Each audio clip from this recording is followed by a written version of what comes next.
Hadratin Nabi Mustafa Rasulullah sallallahu alaihi wasallam wa ala alihi wa azwajihi wa zurriyatihi wa qarabatihi wa ahli baitihi wa ashabil kiram wa ila jami'il anbiya wal mursalin wal awliya wa syuhada wa salihin wa tabi'ina salihina ila yaumiddin,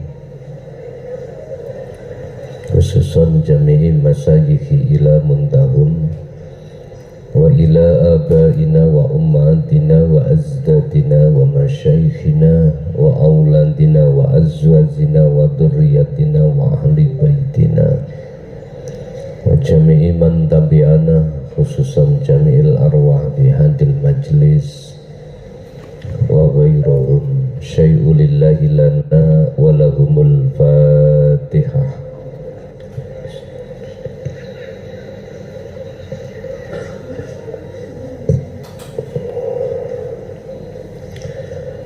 Bismillahirrahmanirrahim. Alhamdulillahi rabbil alamin wa bihi nasta'inu ala umurid dunya waddin. Asyhadu an la ilaha illallah wa asyhadu anna Muhammadan abduhu wa rasuluh. Allahumma salli wa sallim wa barik alaihi wa ala alihi wa ashabihi ajma'in. Qala Allah Ta'ala hafidu ala salawah wa salatil wusta wa qumu lillahi qanitin. Wa qala aidan qad aflahal mu'minuna alladhina hum fi salatihim khashi'un. Wa qala an-nabiy sallallahu alaihi wa alihi wasallam sallu kama ra'aitumuni usalli, sadaqallahul azim. Amma ba'd. Dikisahkan ada seorang ulama besar di zamannya yang mempunyai cita-cita sejak kecil sampai dia punya pondok dan punya pengikut ribuan, tapi belum tercapai cita-cita tersebut. Ada sebuah kisah di zamannya seorang ulama besar dengan pengikutnya yang luar biasa. Sejak kecil mempunyai cita-cita sampai dia tua belum tercapai. Apa cita-cita beliau? Mohon maaf, urusan dunia sudah sukses, istri banyak, anak banyak, harta benda banyak, masih siji tak sebut banyak, masih satu lapangan ya disebut banyak, terserah sama makna itu kibundi dari mana. Segala nikmatul imdad ar-Rahman Allah lebihkan, tapi nikmatul imdad sebagai cita-cita sejak kecil sampai dia punya jutaan pengikut belum tercapai. Apa? Menjadi anak yang soleh. Belum.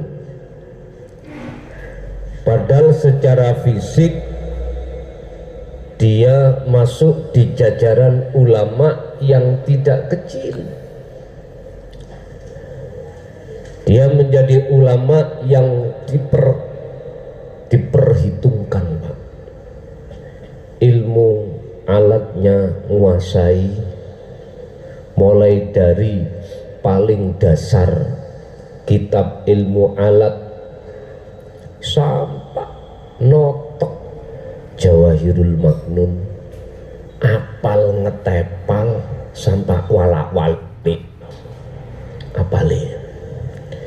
Ilmu fikih mulai kitab terkecil sampai kitab terbesar hafal. Balaghah mantek juga begitu. Bahkan ilmu tentang ekonomi notok. Setiap wanita melihat mesti kepencut dunyane, kepencut pinteri, kepencut popularitasnya. Wah, luar biasa. Tapi satu cita-cita sejak kecil yang beliau harapkan terhadap orang tua, menjadi anak yang soleh, belum tercapai.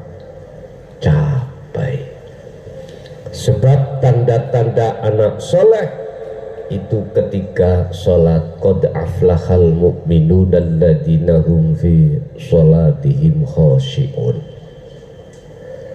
Tanda-tanda anak soleh ketika sholat mesti ketemu Gusti.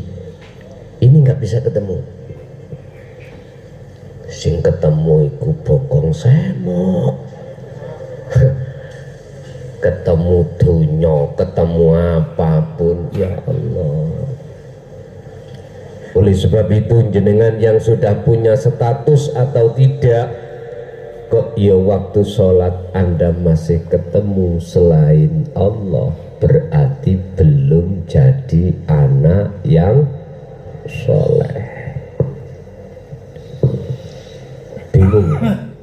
Akhirnya dia itu mencari guru akhirat, baca-baca kitab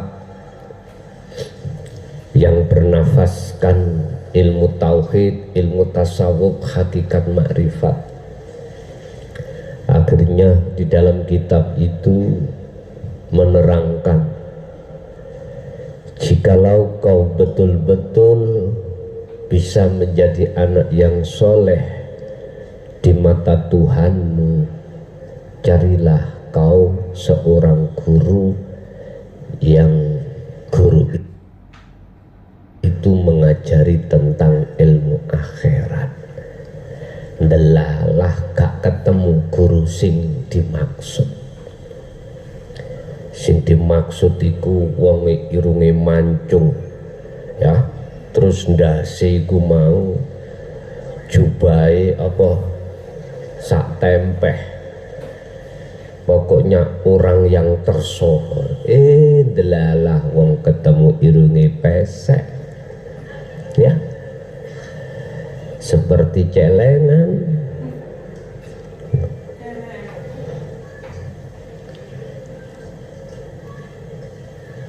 Tapi ilmu yang beliau cari ada pada dirinya. Dia bahasanya dohir yoga alim blas, membaca Quran aja tajwidnya amburadul, apalagi baca kitab nahwu sorofnya blas gak ono. Mikir Pak, ngeten niku, benerkah iki seseorang yang kucari? Lah guru tersebut mohon maaf ya wis wong gak duwe, orang tidak punya, makannya pas-pasan. Lebih parah maneh ditinggal minggat bojone. Masalahnya ditengarai tidak sanggup memberi nafkah batin atau nafkah dohir lebih-lebih. Nafkah dohir, lawang dia itu loh Pak, kerjanya itu apa sih? Jual jasa. Tiap hari dia tenguk-tenguk di pinggir jalan, Kalau ada yang datang, tolong angkatnya ini, dikasih 1 dinar, 1 dirham, dikasih apapun, itu gak menolak. Dikasih sedikit atau banyak, tidak menolak. Enggak. Ketika saat ditanya berapa uang yang kau minta setelah kau mengangkat beras atau gandum 1 karung ini, jawabannya sederhana, terserah jenengan. Ngoten nih. Tapi dalam hati beliau jenengan maksudnya bukan makhluk. Maksud jenengan itu adalah Allah.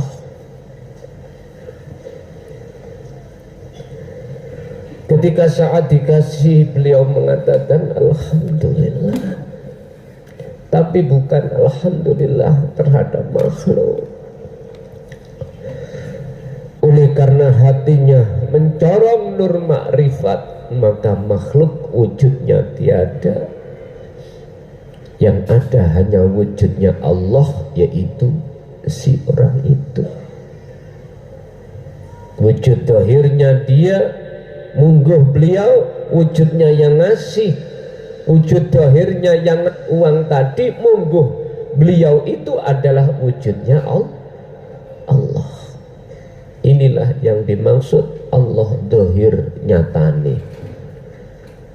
Allah batin nyatane adalah laisa kamislihi syai'un.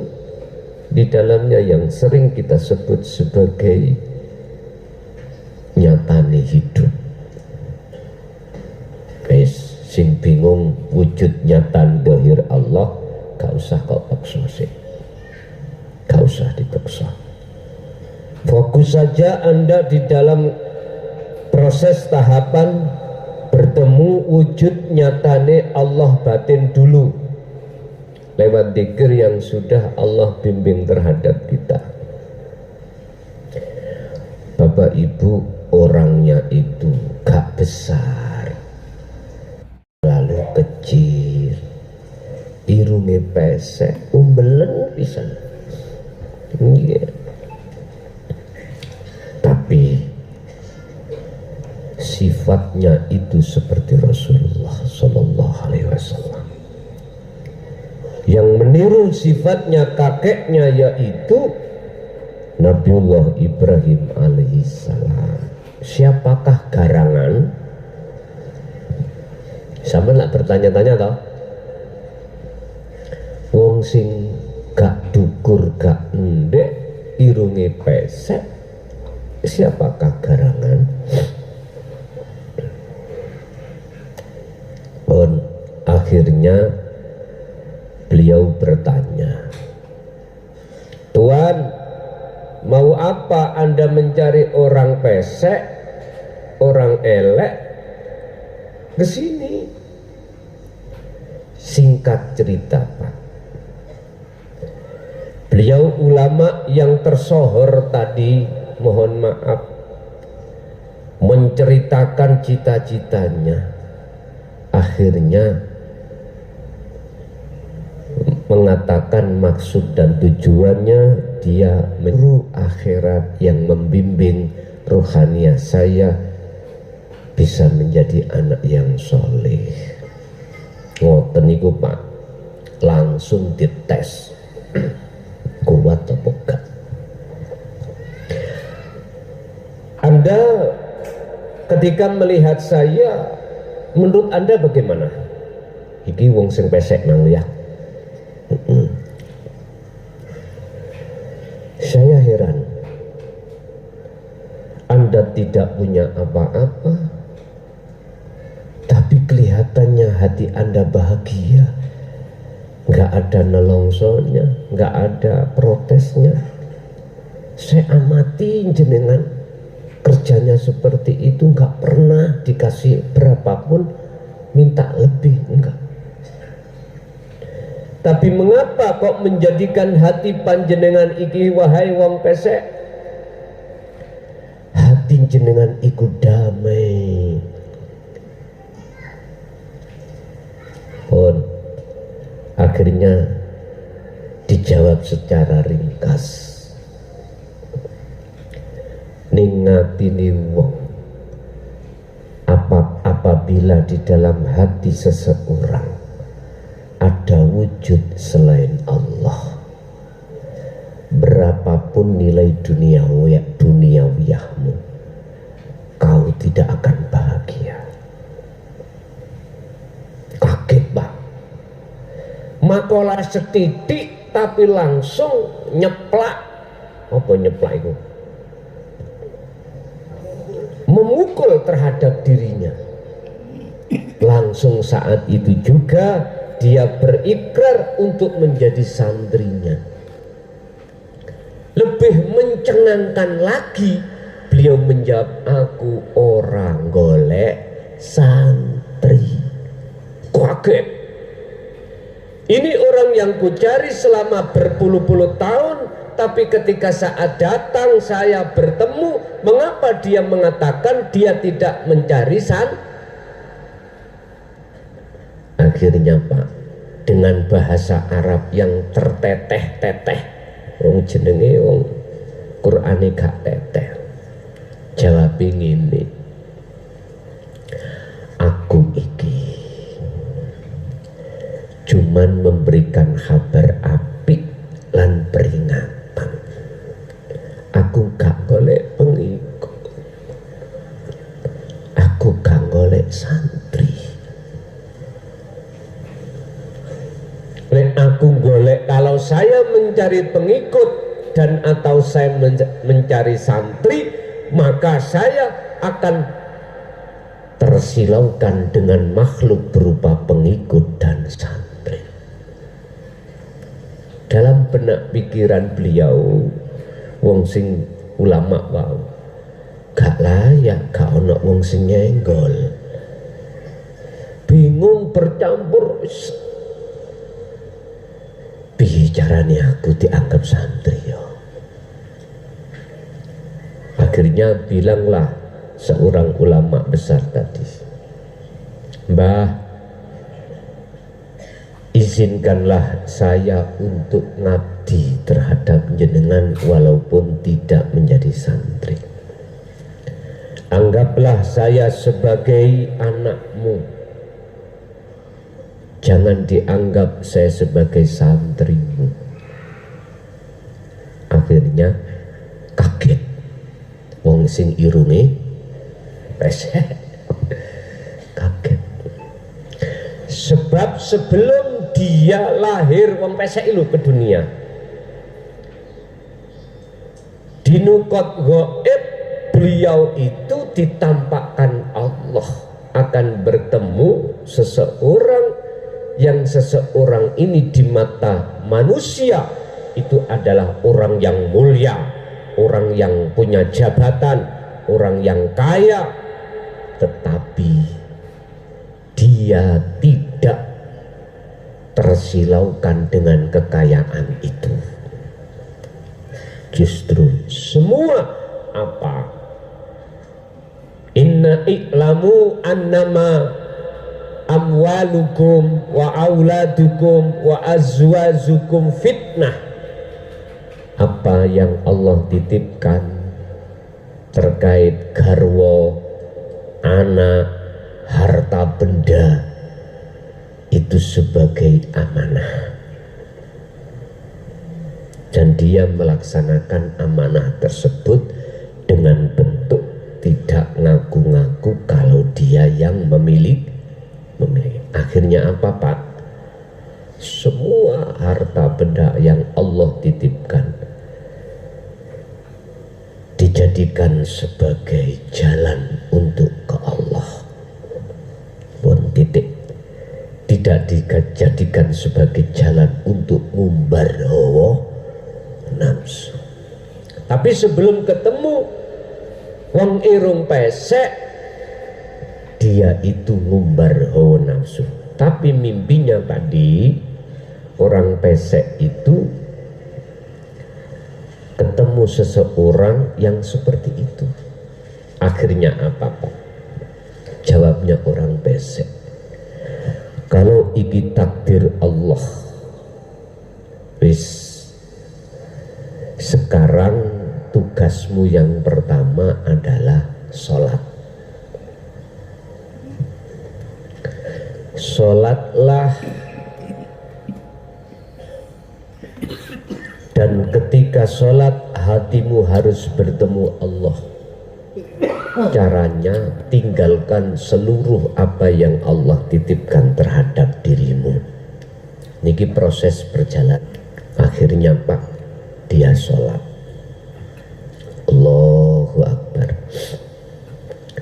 Lawang karwoni niku kathah Pak. Banyak. Ayu. Siapapun melihat karwoni mesti ting. Ngoten. Ketika sholat gambar garwo ning atine muncul. Garwane jumlahe 11. Akeh ya akeh slawi Pak. Bu 11 muncul. Si A berparas gini, si B gini dan seterusnya. Ketika saat itu langsung Allah dawuh, kadzabta, goroh kamu, goroh, artinya sholatmu gak bener. Wis, akhirnya sowan terhadap wong irung akhirnya gurunya yang dianggap sebagai orang tua bilang, tinggalan istrimu. Istri 11 iku Pak, sing jan ayu digletak nih, ra diurus, ya ora tau dikeloni, ora tau diwenehi blonjo, wis ra urus.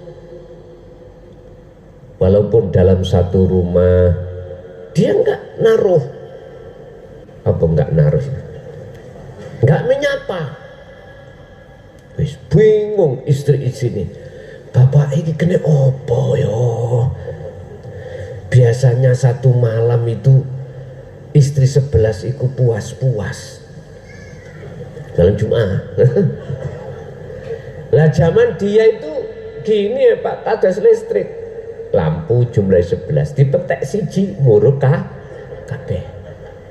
Kalau zaman kuno dulu kepingin menyalakan lampu satu dikumpos itu baru meteng, situ dikumpo baru menyala. Lah ngoten to? Mitrumak niki lho, eling nggak sampean? Ya pegel Pak. Wong beliau punya aji-aji kok. Aji-aji ilmu modot namanya.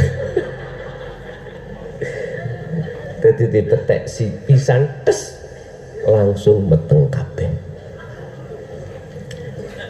Pun monco warno lagi. Pun ditinggal. Akhirnya apa? Bingung. Istri-istrinya bingung. Nggak berani bertanya. Lawang ketemu aja beliau itu tidak naruh, nggak mau ngomong. Karena sudah pesen gurunya tadi si irung pesek, tinggalkan istrimu. Akhirnya bikin godaan Pak di luar rumah. Istrinya jadi satu di dalam rumah 11 itu. Bikin godaan sendiri di situ. Wis, akhirnya sholat Pak. Sholat. Allahu Akbar. Ning atine sik muncul gambar anak-anak sing ana pondok. Iki wis wayahe ngirimi. Ya apa kok sing dipangan, yang di dahar anak-anakku di pondok apa? Muncul gambar anak-anak. Langsung Allah dawuh, kadzabta, goroh awakmu. Langsung ditinggal sholatnya. Sowan lagi terhadap si guru pesek, jawab, tinggalan anakmu. Jadi saat itu anaknya juga tidak diurus. Wis serah jempok lemah, serah memegang lemah. Apa kata Allah? Wis, istri anak ditinggal. Lalu sholat, dan di dalam sholat itu muncul para santri-santri itu. Weh, pondoknya memang ribuan Pak santri ini Pak. Biyo, saya ada di kamar gini pendapat santri, pengikut-pengikut. Ya apa? Langsung Allah dawuh kadzabta kuisih goro ora madhep nang aku. Wis Bapak Ibu sowanlah lagi, disuruh ninggalkan lagi. Intinya semua dunyone wau wis singkat cerita dilepaskan kuabe, tinggal baju satu setel dipakai. Allahu Akbar. Baju maneman garis itu iki ngene umpama najis ya apa ono gambari baju. Sowanlah beliau kepada si hidung pesek. Si hidung pesek mengatakan, larilah kau di atas gunung dan lepaskan semua bajumu, telanjanglah kau. Pak Yun Sewu, niki nek dibarengi dengan dzikir sirul asror boten saged, karena fungsi dzikir sirul asror untuk menuju alam fana, menuju alam bighairi aklim, menuju alam musyahadah, menuju dzikir fana'u dzikri. Jikalau ini tidak dibawa oleh si ulama besar tadi boten saged. Kembalilah kau menjadi anak kecil lagi, kembalilah kau menjadi jiwa yang fitrah lagi. Jikalau kau ingin sholatmu itu betul-betul bertemu Allah. Akhirnya apa Pak? Ketika beliau itu menjalankan fayat tabiuna ahsanahu, pitutur-pitutur tentang dzikir beliau jalankan, maka satu waktu dia di mana Allah telah membersihkan seluruh wujud sakliyane Allah dalam hatinya, disusul dengan sifat kekanak-kanakannya, dia telanjang.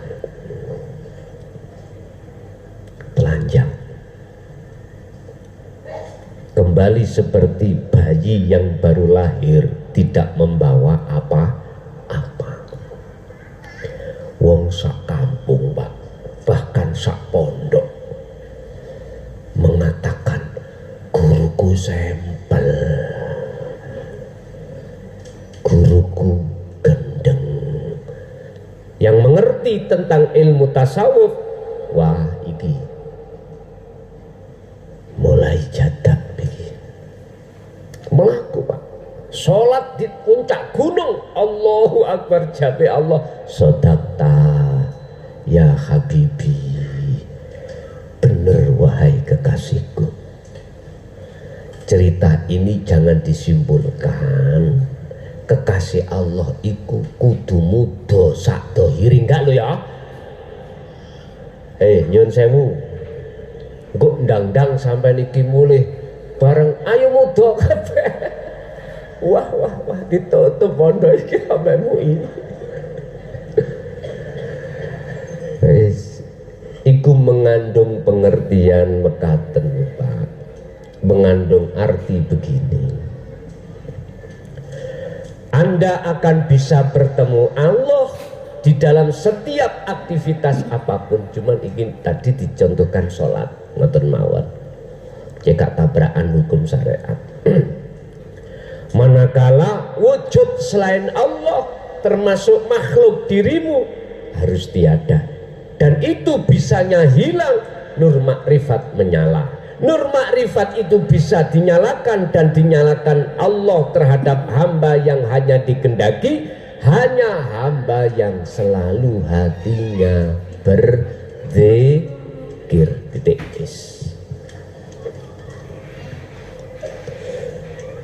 Jadi jangan dimaksud Hikayah itu adalah orang-orang yang bisa mencapai derajat makrifat Allah harus dilepas bajunya, wis nang tengah gunung, ndukur gunung mlaku mek muda gondal gandul ora ngoten ya. Benar, bukan. Itu maksudnya mentelanjangi semua apa yang sifatnya kaun makhluk atas kewujudannya di dalam hati. Pun berkenaan dengan hikayah cerita itu, siapakah si pesek tadi? Siapa? Wis mengke jawabannya. Qala musannifu rahimahullah, dawuh sapa Syekh Ibnu Athaillah di dalam makalah 131 kitab Hikam. Ngalima uruh mengerti tahu sapa Allah wujudad du'fi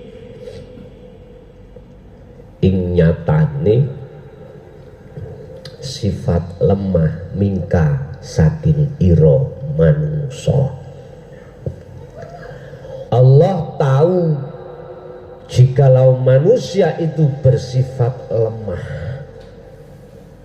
bahkan pelupa, sifatnya seperti itu. Faqallala mongko nitiake sapa Allah adadaha ing pira-pira wilangane salat. Allah tahu bahwasanya manusia itu bersifat lemah, oleh sebab itu dalam hal menyembah kepada Allah, Allah ringankan yang asalnya 50 waktu menjadi 5 waktu. Guys, ini konteksnya secara syar'i.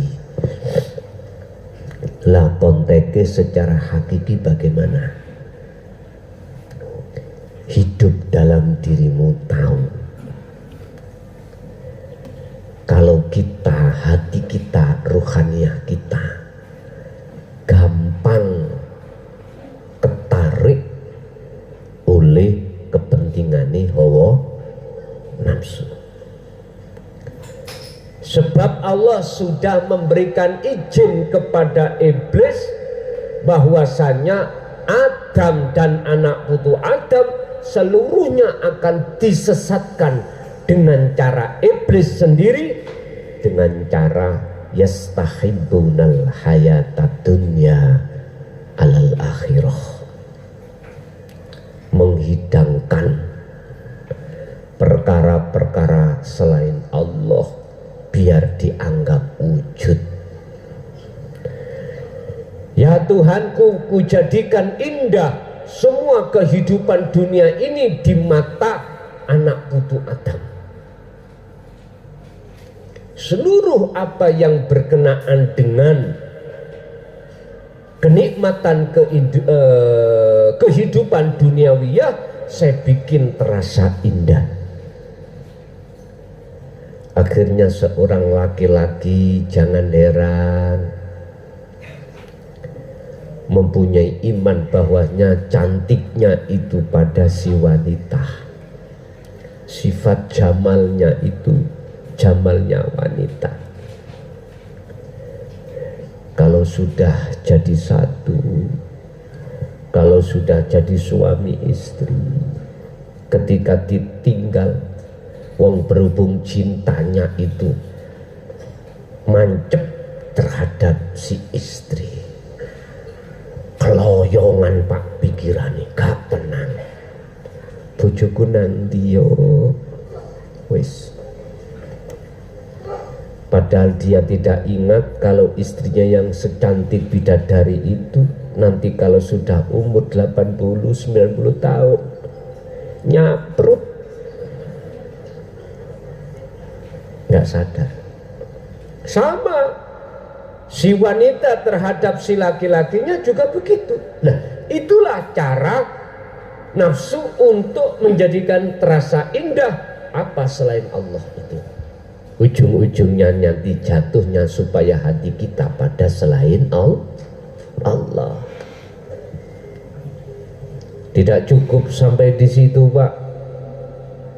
Nafsu itu juga mengajak hati jenengan untuk bersukaria terhadap hidangan hawa nafsu yang berupa anak, yang berupa harta benda, baik materi atau non materi.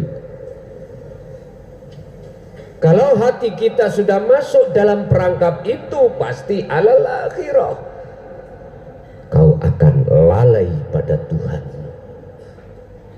Itu pasti, Pak. Dan inilah dasar sehingga kita manusia seluruhnya ini pernah mengalami kondisi yang seperti itu. Untung Allah dawuh di dalam surat Al-Hijr ayat 40. Untung atas pernyataan nafsu atau iblis, illa ibadaka minhumul mukhlasin, kecuali satu hambamu kalau sudah ikhlas baru saya tidak bisa menjerumuskannya.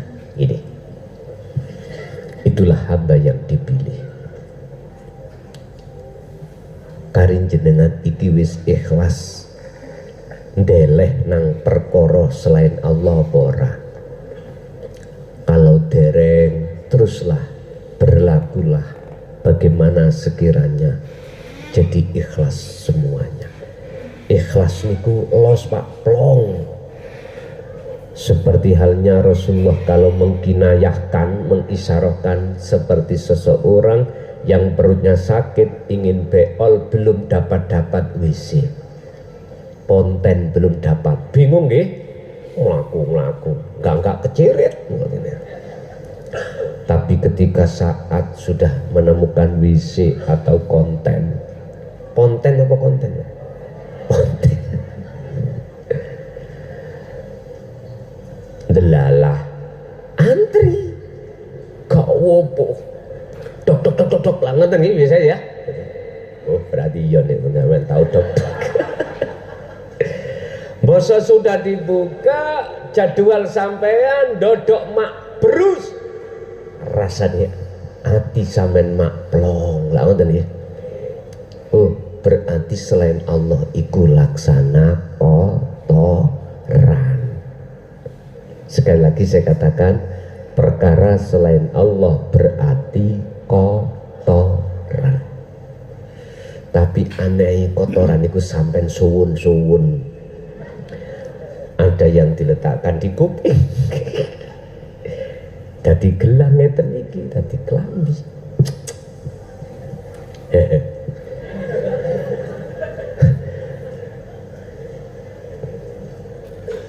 Mengapa kita tidak jijik? Hati kita tidak jijik karena apa? Karena belum bisa menganggap selain Allah itu kotoran.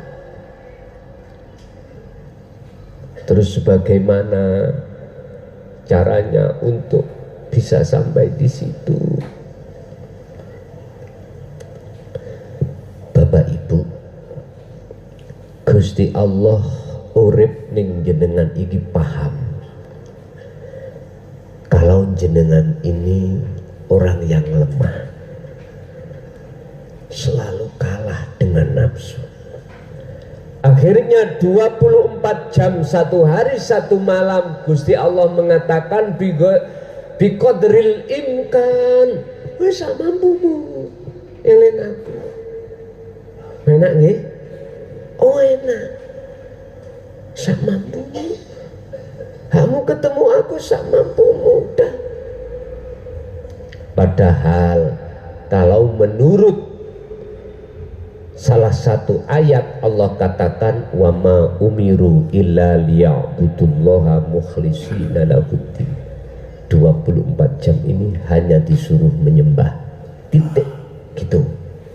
Berhubung manusia ini punya sifat lemah, maka Allah memaklumi.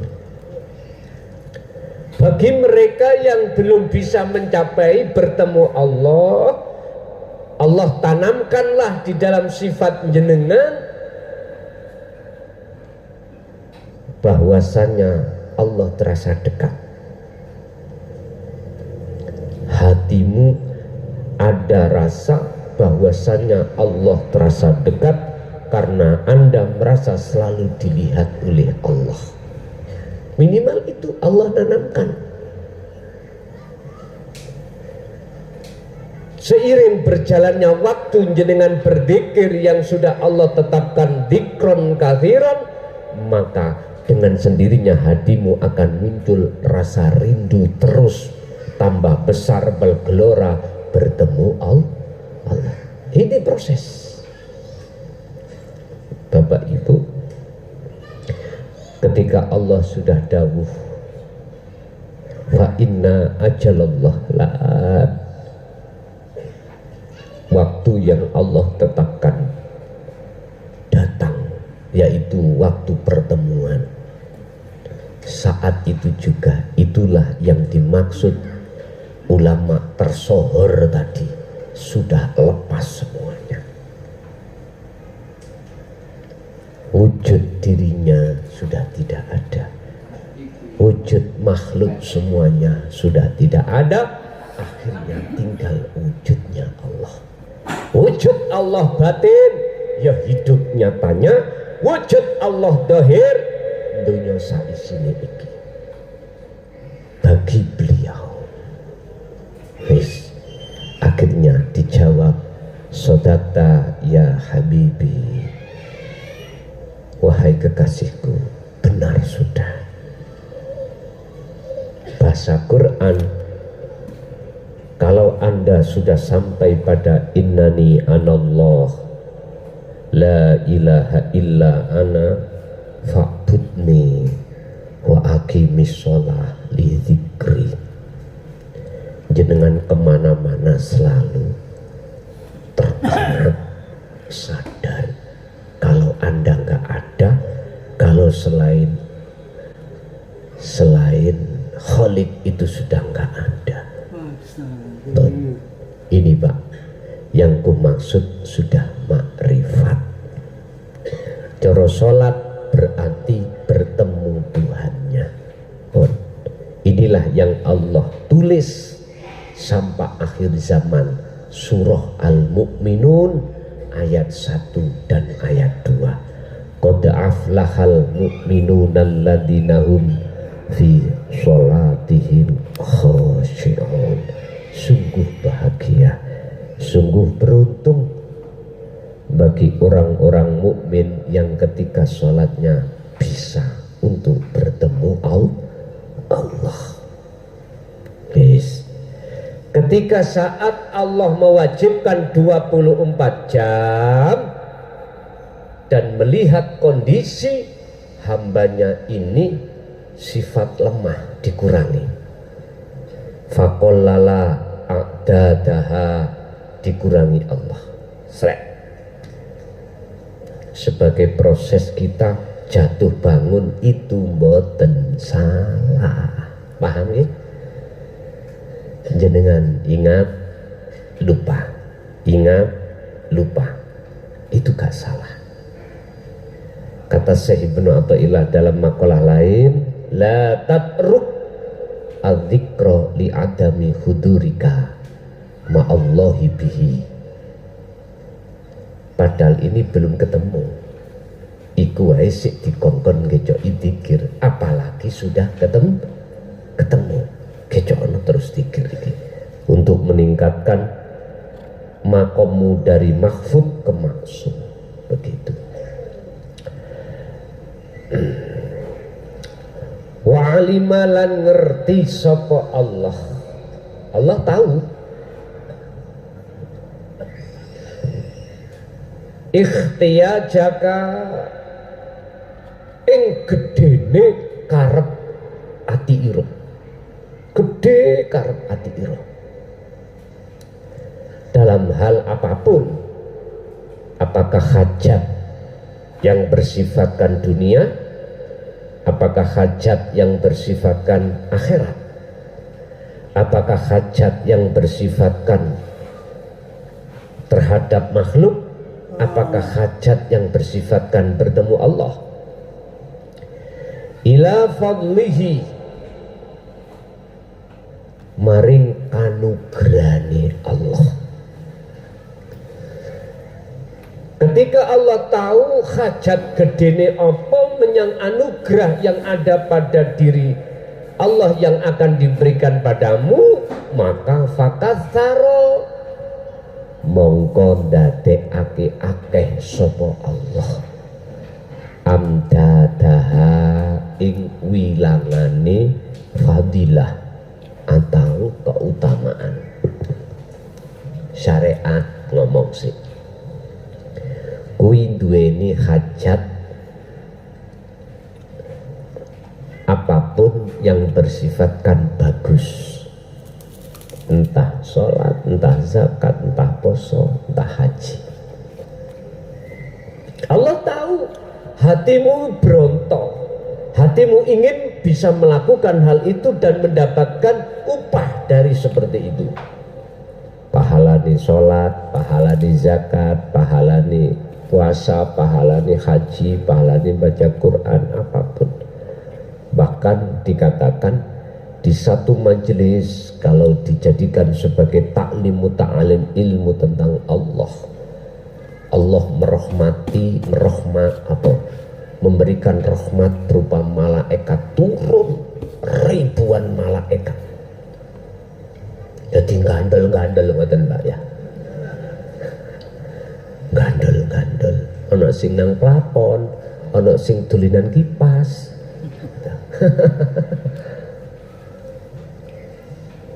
Itu bahasanya malaikat akan berdoa pada Allah supaya hamba yang ikut ngaji itu betul-betul bisa mengamalkan ilmunya. Ngoten lho, gampangane. Syariat hakikate apa? Ngeten Mbak. Ketika saat Anda 24 jam kau bikin sholat yang waktu sholat itu Anda hatimu tidak bertemu Allah,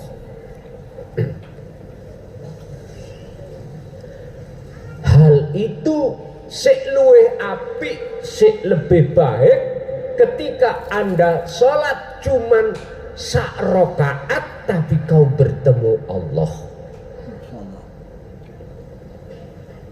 dan atau lebih baik kau sholat 1 rakaat bertemu Allah daripada kau 1 hari 1 malam sholat gak henti-henti, tidak berhenti-henti tapi hatimu bertemu selain Allah. Lebih baik yang 1 rakaat tadi.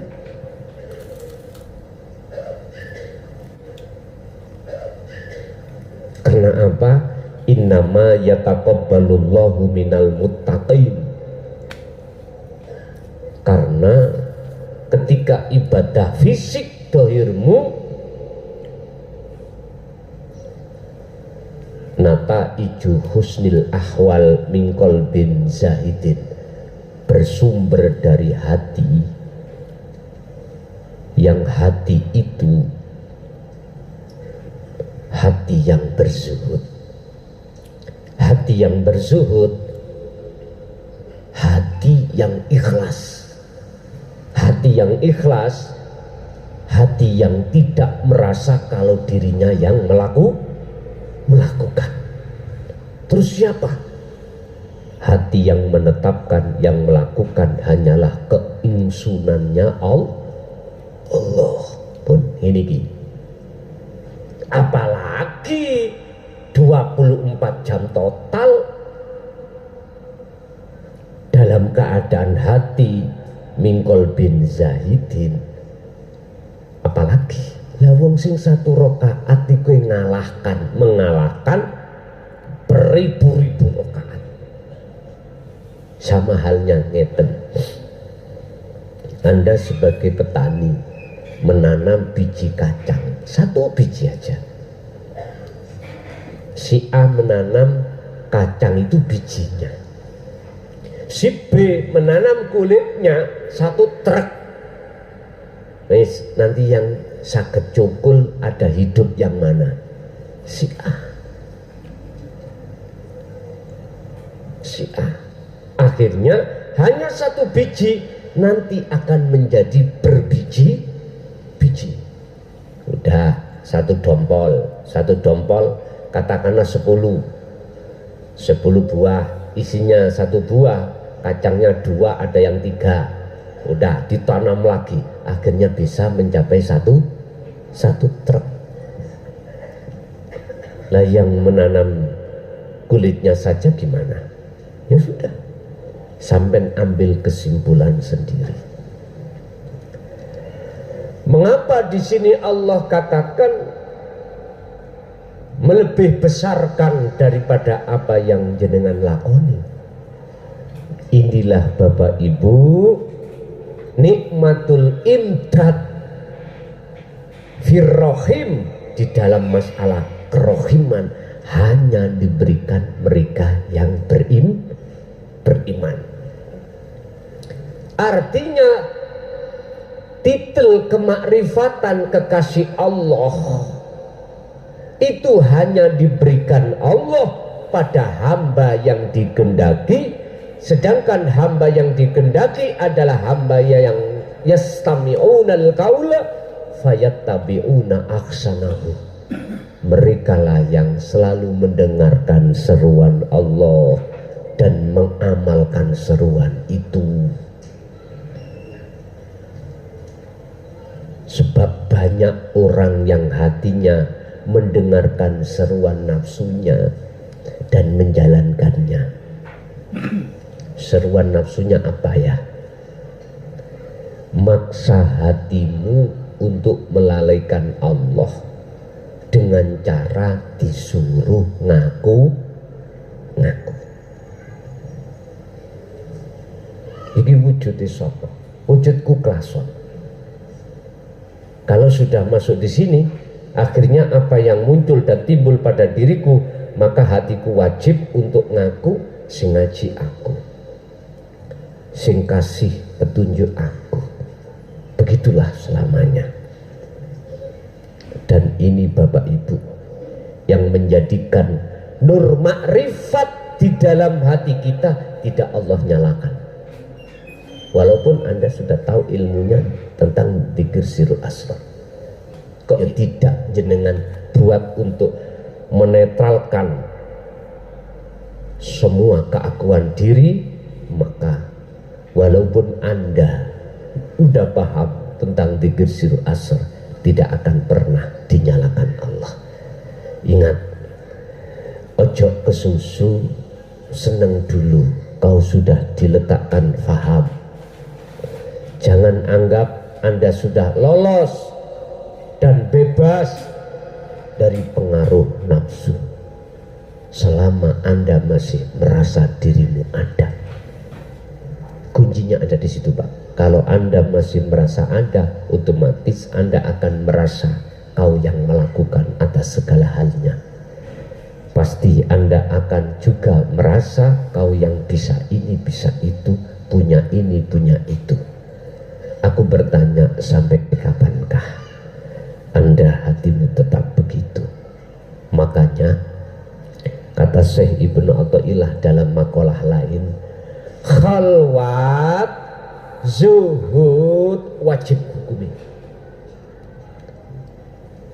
Wajib hukumi bagi orang-orang mukmin yang sudah ada tanda-tanda imannya sudah ihsan, wajib. Sebab hanya dengan cara berkhalwat itulah Anda akan terbebaskan dari perkara-perkara yang memaksa hatimu untuk dirimu merasa wujud. Otomatis wajib kita itu gendeng nang Gusti Allah. Oke, Bapak Ibu hadirin, itulah sekedar ilmu pemahaman seruan apa yang Allah serukan terhadap kita dalam kesempatan malam hari ini. Kita masuk pada sesi tanya jawab, dimulai dari ibu dulu, gantian ya, saya bapak, sekarang ibu sing dahulu, monggo Bu.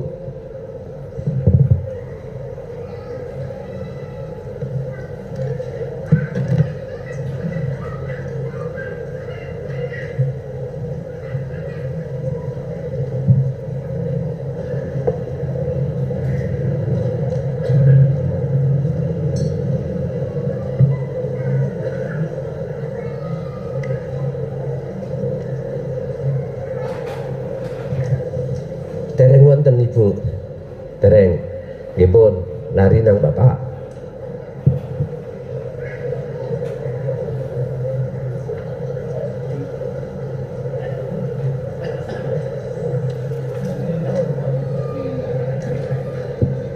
Assalamualaikum warahmatullahi wabarakatuh. Kula jamaah saking Trenggalek, asma kula Kinto. Mekaten Gus Redit derek tanglet penjelasanipun sholat daim. Terus singiranipun Gus Dur kafire dhewe dak digatekne, termasuk kafir punika kados budi jelasanipun. Matur suwun. Assalamualaikum warahmatullahi wabarakatuh. Warahmatullahi wabarakatuh.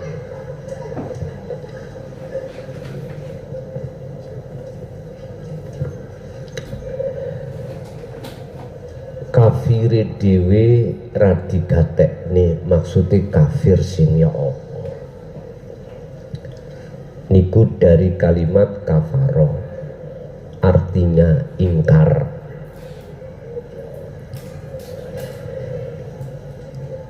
Keingkaran di dalam hati kita terhadap Allah. Allah telah mendidik jasmania kita lewat utusannya Muhammad yang disebut ilmu syariah. Allah mendidik ruhaniah kita lewat utusan Allah dengan membawa ilmu tauhid. Itu untuk mendidik ruhaniah kita supaya bisa mengesahkan terhadapnya.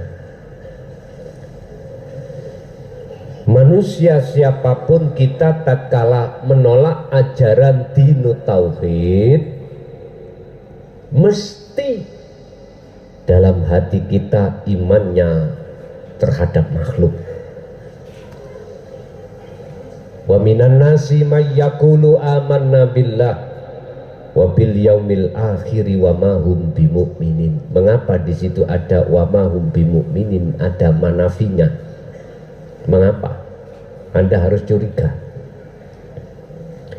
Banyak kita di antara manusia mengatakan beriman pada Allah dan hari akhir,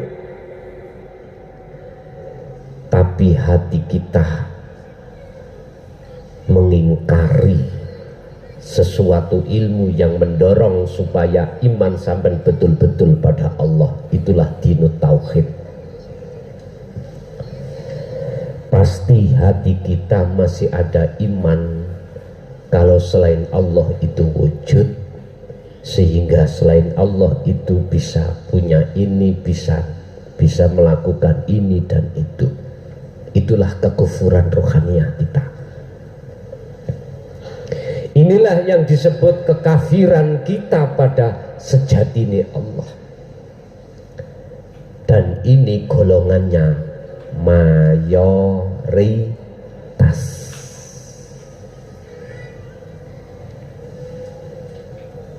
Ingat dalam satu ayat, hati itu punya penyakit. Bukan jasmani aja, ruh itu punya penyakit.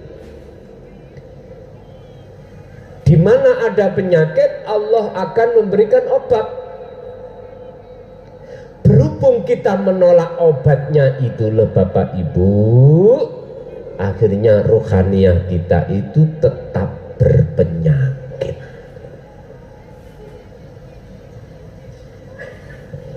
Nyun sewu, memang obat itu perih Pak. Kita ada luka, ambillah kita betadin, ambillah kita alkohol. Ketika kita oserkan terasa perih. Tapi jikalau tubuh kita tidak ada catu atau luka, akhirnya alkohol terasa dingin. Artinya apa?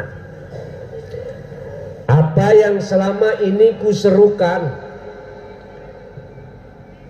yang intinya adalah dino tauhid, terasa sakit di hati kita yang menolak. Hati kita yang berpenyakit terasa sakit. Bahkan mendengar pengumuman aja, jangan diperbolehkan ngaji ke sini. Tapal kuda, nggak boleh, itu ajaran Itu sudah terjadi pada diri saya, Pak. Betul. Saya nggak menyebut daerahnya, ya toh, nggak menyebut. Sudah fix tanggalnya, harinya, jamnya fix. Kurang 2 minggu, panitia gegeran. Akhirnya menyampaikan langsung gak wani, dititipno. Nggak masalah, saya tambah sopan nang lho. Kalau sakit nutuk bojo kula, sakit badminton dan lain sebagainya. Nah iya, kula matur suwun sangat. Estu matur suwun sangat. Satu daerah di mana meliburkan ngajinya itu baik langsung maupun tidak langsung. Bahasa saya, muga-muga sing gelap, muga-muga sing sering, biar kami juga ada istirahatnya. Lah wong Sabtu jarku jangan diutik-utik loh, sik mentolo ae utik. Dadi aku ngaji nih Sabtu ini ki boleh gak sak suwi, tapi jape pewenak. Kula mboten uman waktu Gus, ya napa? Ya wis, budal ae nek ngono. Ya dibagi-bagi.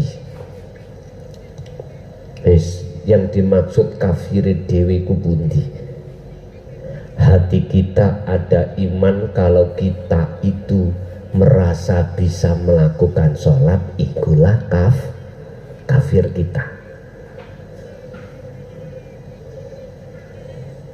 Mungkin nanti kita akan membahas tentang, saya buka lagi tentang pesan evaluasi. Jangan mudah dirimu mengevaluasi hati orang, tapi sibukkanlah mengevaluasi hatimu sendiri. Itu ada makalah yang membahas tentang masalah itu. Memang itu masuk di dalam syair yang sering ditayangkan, Pak. Jadi kita akan mengkafirkan orang sementara kita nggak tahu dalam kekafiran kita di mana. Ternyata hakikatnya kita kafir itu manakala hati masih muncul rasa kalau kita yang wujud, kalau kita makhluk yang wujud. Sebab berangkatnya dari situ akan mesti muncul merasa dalam hati kita yang melakukan, yang punya ini, punya itu. Wadah, niki gak kafir maneh, ndukure kafir. Mbuh buyute apa mbahne kafir. Contoh nyun sewu, kita meneliti orang pakai ake iki wis contoh mawon. Nek tak gawe wong wedok Endi ya mesti kantil. Karena akik ini akik yang bersifatkan mahabbah. Atiku sejo, arek iko gelem gak gelem kudu katut. Tak sejo, tes kewantil pak, sampak golek yo omahku. Contoh, jenengan ngomong syirik itu, oke. Terus tatkala dimaksud dari kekufuran sing durung iso nrimo yes gak apa-apa, simpen naik keterangan iki pon. Itu yang pertama. Terus yang kedua apa tadi? Salat daim. Fungsi daripada salat daim itu apa Pak? Iki sing pernah dulu itu sinau ambek Romo di dalam ilmu sejati, kapitayan atau ilmu kejawen, banyak isyarah-isyarah yang beliau Romo sampaikan. Bon, kita urai. Sholat itu apa? Daim itu apa? Sholat pandangan hakikat adalah ini wajah tuwaj, iya. Makanya disebut koma asluhu qawama ala waznin fa'ala, menegakkan, tidak menjalankan tapi menegakkan. Makanya dalam Al-Quran kalau bicara sholat mesti memakai kalimat koma, bukan fa'ala. Kalau fa'ala hanya melakukan secara fisik, kalau koma menjaga. Maksud daripada sholat ini wajah tu wajiyah adalah menghadapnya ruh terhadap guru sejati. Yang guru sejati yang kumaksud adalah Allah Subhanahu wa ta'ala. Wujude yaiku urip, iku arti sholat. Daim iku langgeng. Langgeng itu sholatmu umpama 1 hari 1 malam itu terhitung 24 jam. Mungkin sampai teringat dan juga makalah ini asalnya sholat itu tidak 5 waktu tetapi 50 waktu. Fungsi dan tujuan sholat daim adalah mencapai kesadaran mutlak bahwasanya kita makhluk itu tidak wujud, kita makhluk itu tidak bisa apa-apa, justru menempati la haula wala quwata. Inilah yang disebut sidratul muntaha. Kalau sudah sampai kesadaran mutlak bahwasanya bukan kita makhluk yang bisa ini bisa itu, wujud ini wujud itu, maka itu disebut sidratul muntaha. Karo Kanjeng Nabi wis tutuk mikrotnya dateng Gusti Allah. Lah niki nek gak dibekali akses ya ora iso sampean. Akses itu apa? Wis ibaratnya gini Pak, sampean ke Jakarta numpak pesawat, nek gak digawani tiket ya ora iso budal. Nang bandara nggo tisu iki ditokno sampean sampai petugas-petugas gak sah. Sampean juga masuknya yo harus sesuai tiketnya. Apa pesawatmu? Oh pesawatku pesawat jenenge pesawat sendok misalnya ya. Lah kok sampean nggo tiket pesawatnya jenenge pesawat Koreaan. Oh kelintu Pak, di gate nomor itu pesawat sendok. Artinya jenengan iki duwe kaplingan surga bahasa syariat, nek mlebu surga ini yo jangan masuk surga itu lho, ngoten lho. Ada tiketnya masing-masing. beliau dulu kalau mengajarkan sholat daim itu menghadap ke timur, Pak. Ya, yes. Niki bertolak belakang dengan hukum syariat.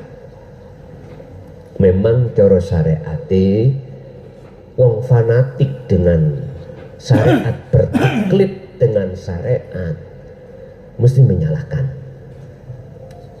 Padahal Gusti Allah itu ya gak ono kulon tok. Di mana? Wis tergantung gurumu. Ngarahno tuh pundi. Dia diam, dia akan menafikan seluruh makhluk dalam dirinya termasuk dirinya. Intinya mencapai kesadaran mutlak. Itu. Nah, sekarang di era zaman sekarang Allah sengaja menyertakan dinut tauhid di tengah-tengah orang syariah.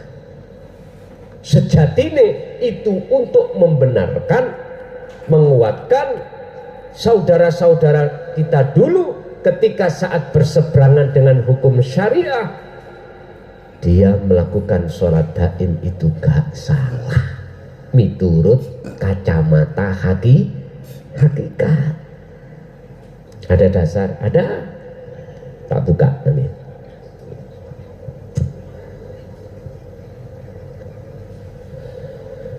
Allah bersabda, dan sing disuruh sabda iku Kanjeng Nabi ning surat Al-Kahfi. Sabda ning ini, Ger, awakmu ambek aku iki podo makhluke. Ojo kuwi nyembah aku,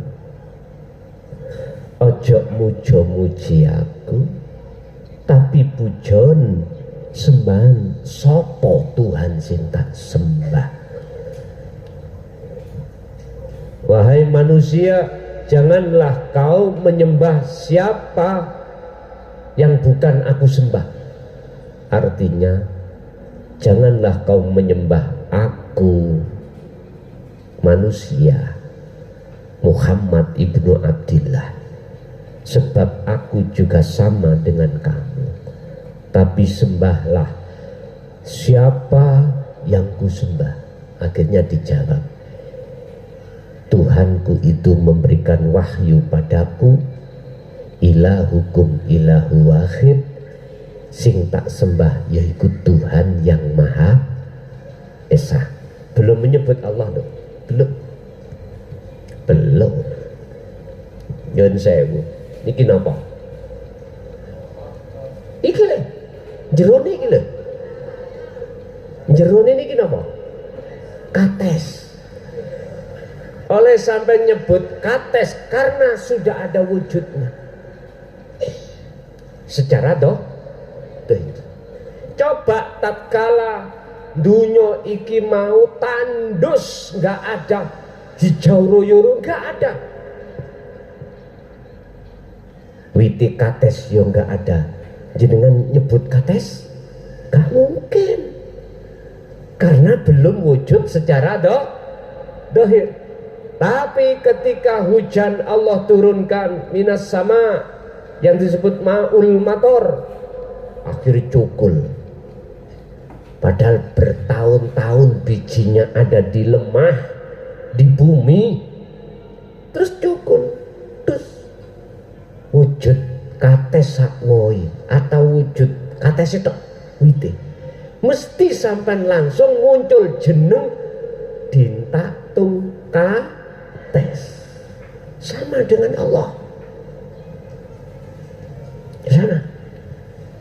Ketika wahyu itu sudah Allah sampaikan terhadap Muhammad, terus beliau menjawab, ilahukum ilahu wahid ilayya annahu. Bapak ibu, aku duweni wahyu pangeranku sing tak sembah. Siapa? Ilahukum ilahu wahid, itulah Tuhan yang Maha Esa. Yes. Mengapa dikatakan Tuhan yang Maha Esa? Karena bagi dia belum nyata wujudnya Allah. Belum. Awwaluddin ma'rifatullah, mestinya gitu. Artinya Anda menyebut Allah itu mestinya Anda sudah ketemu. Gitu loh Pak. Harusnya gitu. Enggak ya. Kebanyakan itu sudah menyebut ngalor ngidul. Allahu Akbar, Allahu Akbar, Allahu Akbar. Tapi orang roh wujude Allah mboten angsal. Miturut kacamata hakikat itu di situ. Nggak boleh. Kates itu akan wujud namanya, akan kesebut namanya kates manakala sudah wujud kates. Sekarang kebalik Pak, kebalik. Zaman niki banyak kebalik, jungkir. Artinya banyak orang sebagai penghamba nafsu,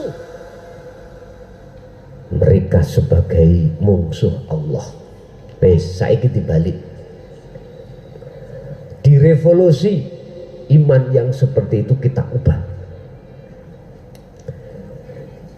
Jangan sebut Allah dulu tatkala Anda belum makrifat. Artinya apa? Utamakanlah setiap saat dan waktu zikir yang sudah Allah didik terhadap diri Anda. Nanti dengan sendirinya kau akan bisa menyebut sendiri. Bersamaan dengan nyata wujudnya Allah. Jadi Pak, sekarang fokuskan panjenengan wujud batine Allah. Nanti akan wujud dohire Allah. Itu prosesnya. Itu prosesnya. Jadi apa yang Rasulullah sabdakan fakta nyatanya terjadi di tahun ini, di mana beliau katakan umatku itu banyak tapi seperti buih di lautan. Akhirnya jenengan kenek bahasa Habib udeng-udengi percaya. Jenengan melihat orang yang kemana-mana bawa tasbih, bacaane fasih, percaya iku wali kutub. Yes. Coba kalau hatimu itu sudah melek, nggak mungkin ketipu. Oleh ketipu hatimu merem. Nah, merem. Makanya Allah dikatakan dalam satu makalah, la ya'riful wali ilal wali. Yang tahu si A itu wali, dia harus jadi wali. Laksana jikalau kau ingin si A itu enggak buta, Anda harus tidak buta. Hati sak delok. Mripate gak buta e. Tandane mlaku gak ketabrak cagak. Lho gak buta. Bapak Ibu hadirin jamaah rahimakumullah. Lah sholat daim itu kalau guru akhirat dulu Pak, itu ada waktunya tertentu ya. Tapi kalau sudah turun dino tauhid ini sewaktu waktu pun fa'aina matuallu fasamma wajhullah, dimanapun kau menghadap mengarah di depanmu itu ada wajah Allah. Artinya segala aktivitas apapun temui Allah di situ. Mekaten. Lanjut. Assalamualaikum warahmatullahi wabarakatuh.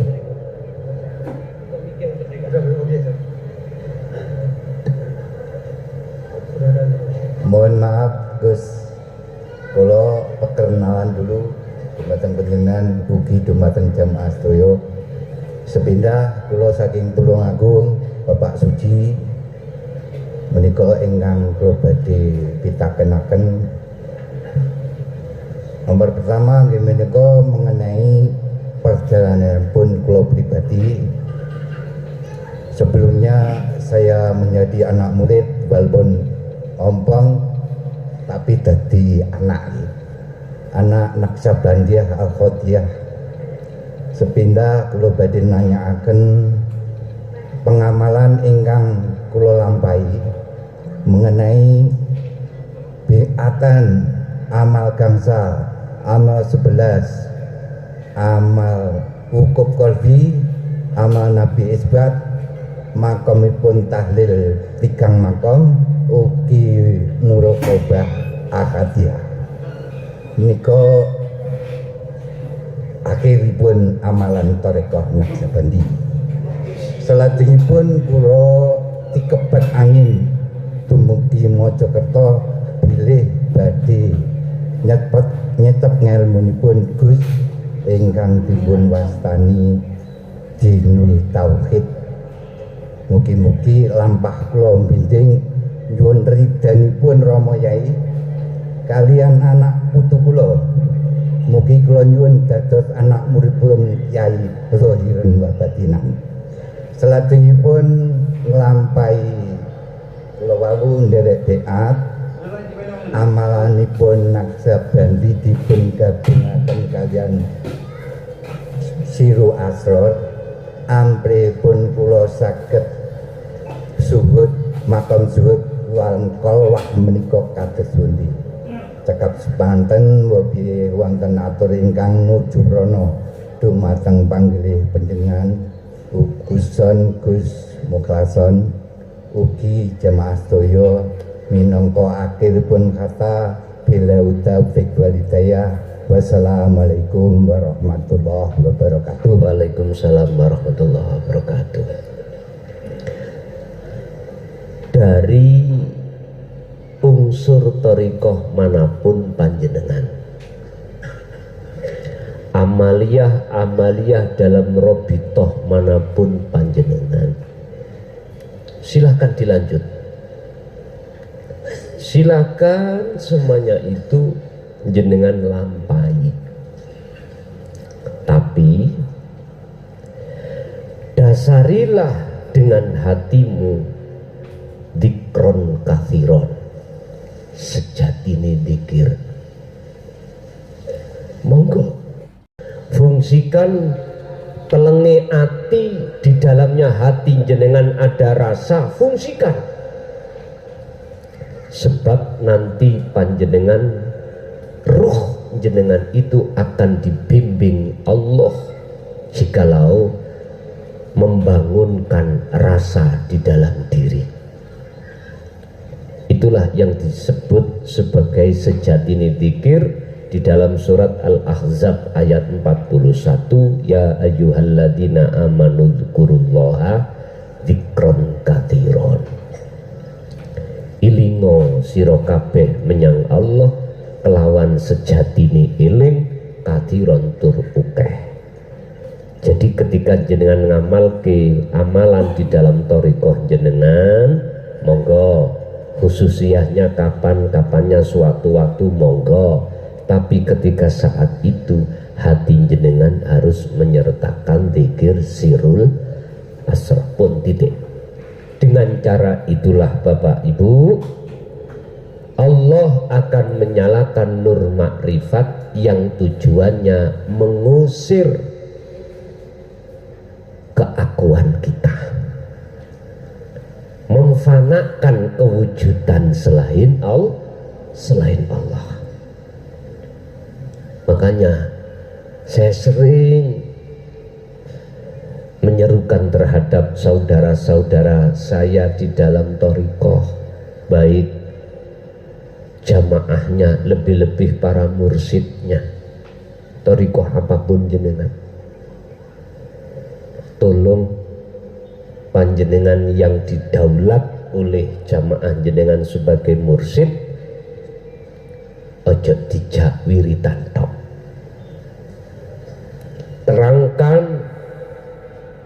taklim muta'alim tentang tauhid, sebab dengan tauhid inilah nanti akan menjawab khususiyah jenengan, menjawab suluk sampean yang sebagai tujuan hanya satu, wusul datang Allah. Kalau tidak, saya nggak bisa bicara.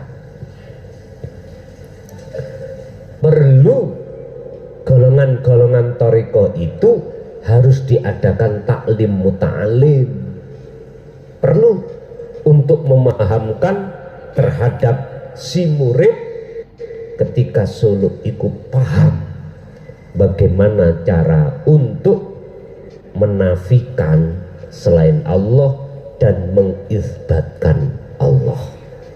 Aku yakin kalau ini jenengan lakukan, maka tidak lama pengikut-pengikut jenengan ini akan sampai pada tujuan. Ingat,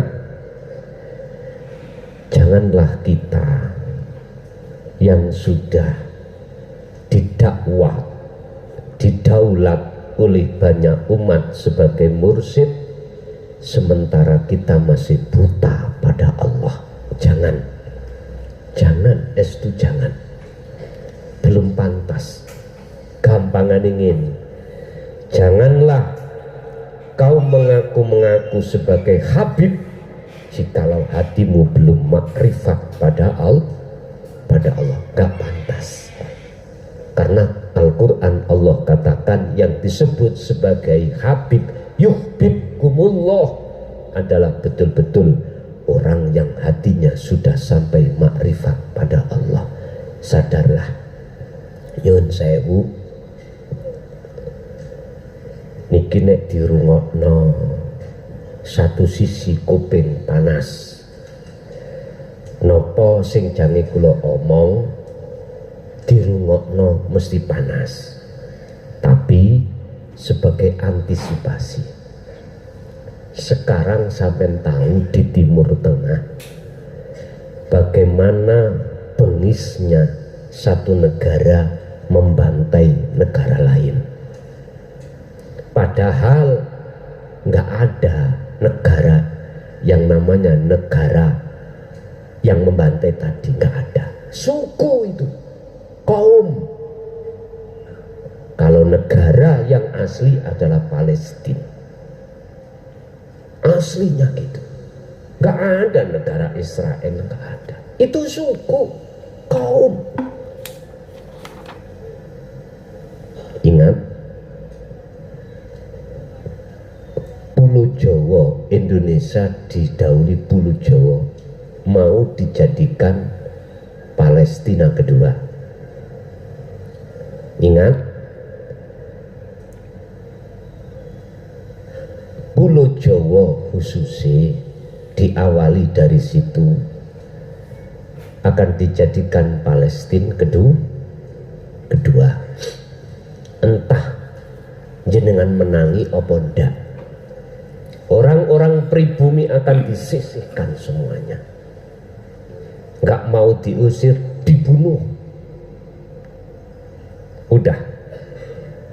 Ini semuanya kalau kita bicara hukum dohir, itulah mereka-mereka yang tidak punya negara di sini tapi mau mendirikan negara.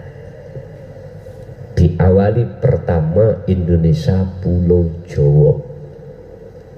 Wis, pribumi anak putu kita nanti yang akan menghadapi. Ya sudah, nek wis dicaplok kabeh, mongko gak ono negara Indonesia. Ya wis, peka apa enggak para pemimpin-pemimpin negara Indonesia, peka apa enggak? Kula ngomong ngeten iki mpun mandang manungsane, pun mandang menungsane jenengan. Kleru nek sampean mandang menungsane. Itulah yang akan terjadi dari sisi apapun. Fakta akan berbicara tatkala itu nanti waktunya sudah datang. Oleh sebab itu saya berpesan terhadap generasi muda, anak putu kita, apa yang kukatakan pegang, sampak kapanpun pegang. Titenono jari wong Jawa, titenono suk iku ana sepur metu teko ril. Akhirnya nyoto sekarang ana sepur kelinci. Lagi itu dah ya. Lah memang iya. Yaiku sepur metu teko ril dalane. Oh ternyata jabane sepur kelinci. Lah terus apa yang harus kita persiapkan untuk menghadapi apa yang sudah terjadi contoh tamsil di Timur Tengah? Hanya satu. Wong pribumi kongkon rukun, walaupun beda agama, beda aliran, beda madhab, rukuno. Anda akan bisa rukun kalau Anda semuanya itu binau belajar taklim tentang ilmu ketuhanan, baru nggak akan terjadi. Jadi Pak, jenengan ketika saat bertorikoh manapun silahkan miturut torikoh mutabaroh Anda masing-masing, tapi tolong sertakanlah zikir yang dimaksud tadi, sebab dengan begitu robitoh jenengan nanti tidak salah, tawajuh sampai itu tidak salah, tidak keluar dari Al-Quran. Al-Quran ngomong tawajuh robitoh Anda ketika kholwat atau suluk atau khususiyah wajib terhadap Allah dan haram terhadap wajah guru. Golek ono ning Quran, nek ono nang makhluk wajahiku madhep nang makhluk, njaluk piro tak tukune. Quran lho nih. Justru yang ada hanyalah pada Allah. Bahkan di dalam surat Al-An'am ayat 79 itu terakhir kalimatnya disebut wa ma ana minal musyrikin. Barang siapa berobitoh, bertawajuh betul-betul pada Allah, ini wajhatu wajhiya, maka beliaulah yang sesungguhnya yang sudah tidak ada syirik lagi. Wa ma ana minal musyrikin, dan saya sudah tidak termasuk golongan orang yang menyekutukan Allah. Nyun sewu, tak omong saiki tak mentalakno. Bentuk saya ngomong itu saking sayangku padamu, bukan benciku padamu, ndak. Jangan salah paham. Ketika mursyid Anda menyarankan Anda untuk ketika saat berobitoh memasang fotonya harus menghadap wajah guru, haram hukumnya miturut surat Al-An'am ayat 79 yang katanya kan gini, kui nanti akan bisa sampai ke Rasulullah, harus melewati aku di depanku B, C, D, T sampai Z, sambung muttasil. Nyun sewu, kalau jenengan masih tetap seperti itu, aku tanya, berapa puluh tahun jenengan khususiyah belum wusul-wusul? Aku tanya, nggak bisa jawab. Jangankan kau bisa jawab, mursyidmu nggak bisa jawab. Betul ini. Karena apa? Karena jenengan sudah didoktrin, sudah didogma supaya hatimu menghadap makhluk niki, dengan alasan dia yang merasa membimbingmu, dia yang merasa punya sanadnya muttasil. Nyun sewu, saya katakan nyun sewu sebelumnya, Jangankan kita sebagai mursyid, Rasulullah nggak pernah ngomong itu, nggak pernah. Coba dibuka di dalam Al-Quran, bagaimana Rasulullah mengatakan, janganlah kau sembah aku, puja-puji aku, sembahlah, puja dan puji siapa yang kupuja, dialah ilahukum ilahu wahid. Pun titik wis. Nek katik ono bah sing ngaku-ngaku turunane atau betul-betul turunane kok mengatakan kongkon berobitoh terhadap makhluk, berarti keluar dari gennya Rasulullah secara ruhaniyah. Nek geni dohir monggo, tapi geni batin tidak seperti itu. Wong kakekmu iki ngomongi nang ilahukum ilahu wahid, kok kamu berani mengatakan ke dirimu?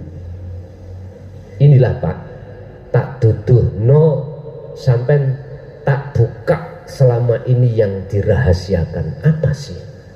Nggih, mohon maaf yang jadi mursyid jangan naik pitam dulu.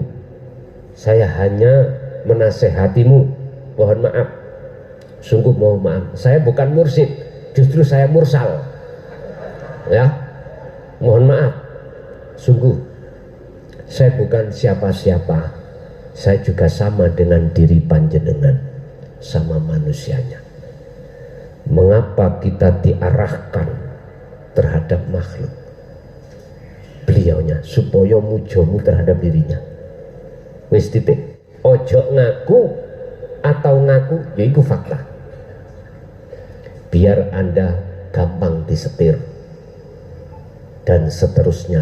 Bahkan sampai mengatakan matahari tidak ada dua. Artinya jikalau kau keluar dari thariqah saya, kau berarti murtad. Nyun sewu Pak, itu bukan didikan Rasulullah. Itu bukan didikan Rasulullah. Didikan Rasulullah itu la ikraha fiddin. Jangankan yang sudah masuk terus keluar, yang tidak percaya itu Rasulullah tidak berani menyalahkan.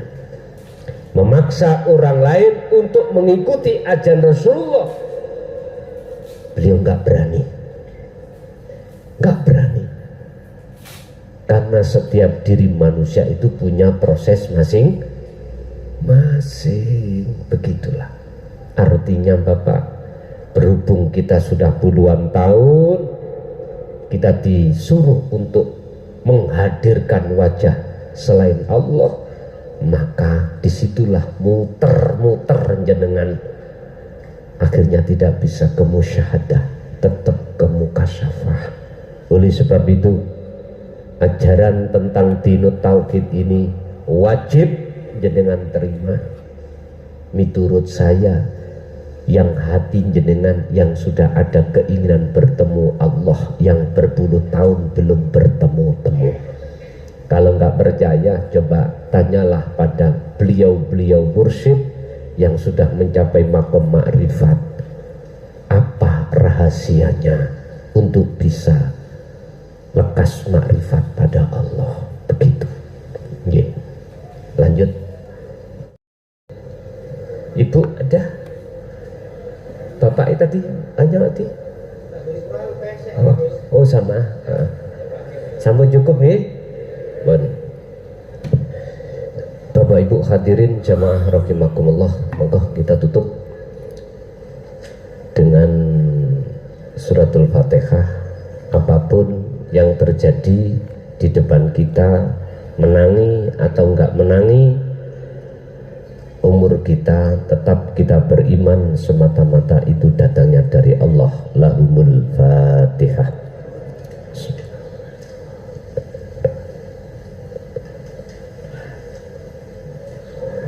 Akhirul kalam. Assalamualaikum warahmatullahi wabarakatuh.